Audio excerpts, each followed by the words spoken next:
Meanwhile, Republicans won big last fall, not simply because they weren't the party of Hillary Clinton, but because they promised to undo key parts of Barack Obama's legacy. So far, they haven't. Congressional Republicans could not come together to repeal Obamacare. They did not defund Planned Parenthood. They definitely don't want to build a border wall. But now, almost 10 months into the Republican Congress, top Republicans on Capitol Hill have finally found an issue they can really rally around: preserving President Obama's immigration policies.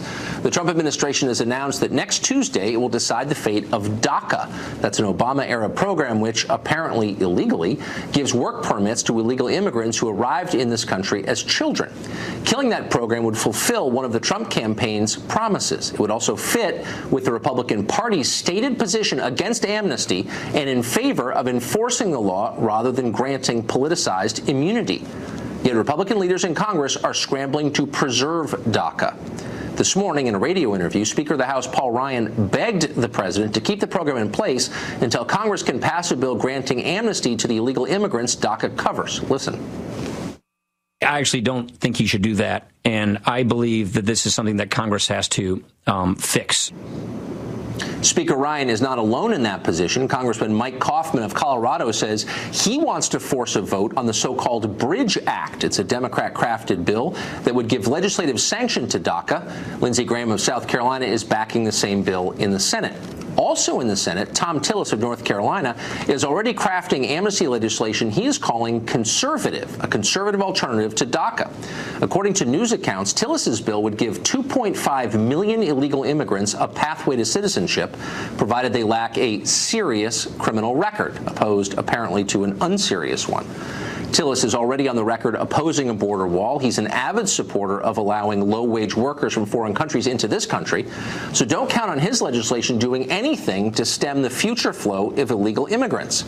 We're supposed to believe this is the conservative position. The only thing it conserves is President Obama's policy priorities. Given all of this, it's also worth noting that 3 years ago, when he was running for the Senate and actually trying to appeal to voters, Tom Tillis promised that he opposed amnesty and insisted the border had to be secure before any other kind of immigration reform became law. Looks like he didn't mean any of that. We asked Senator Tillis to come on tonight. He declined. But we'll bet if we asked him or any other pro-amnesty Republican on the Hill, what's wrong with enforcing the immigration laws on the books? They'd tell you it's cruel to deport people who've lived here for a while. Okay, that's a fair point.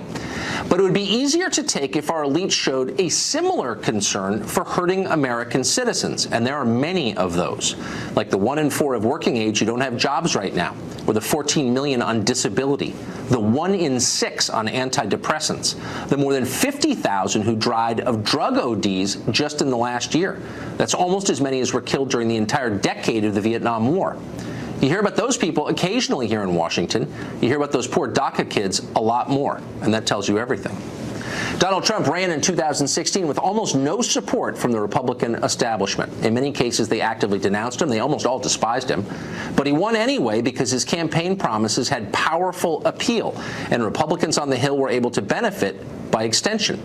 Rather than take advantage of their good luck and consider whether they ought to try to help the president achieve those campaign promises, Republicans have repeatedly shown that their campaign pledges were lies and that their chief interest is in protecting the tiny donor class that funds their campaigns. They show more affinity in many cases for President Obama's policies than they do for the current president's. No wonder that Congress's approval ratings are generally lower than those of our historically unpopular president. When a bunch of Republicans are crushed in next fall's congressional elections, they'll try to blame the president. It might have been easier just to listen to the president's voters.